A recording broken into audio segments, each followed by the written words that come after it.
Political parties in Switzerland. Switzerland has a wide spectrum of political parties. While some parties are only active regionally, others are well-rooted throughout Switzerland and represented in the Federal Assembly, the Parliament. The four parties with the strongest voter base traditionally provide the members of the Federal Council, which is the national government. Four parties are represented in practically all cantons and have at least one representative in the Federal Council. In accordance with a system of consensual democracy, it consists of members from right-wing, left-wing, and center parties.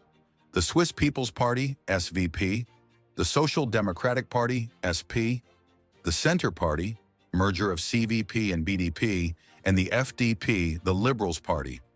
Other parties are not represented in the Federal Council, but have deputies in the Federal Parliament.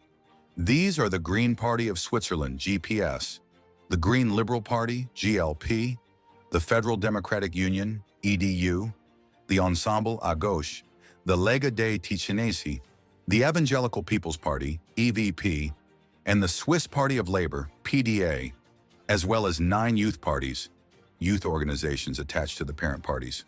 In 2008, the Conservative Democratic Party, BDP, split from the SVP. In 2009, the FDP and the Liberal Party of Switzerland, LPS, merged at the national level to form the party FDP, the Liberals. In 2021, the BDP and the Christian Democratic Party, CVP, joined together to form the Center Party.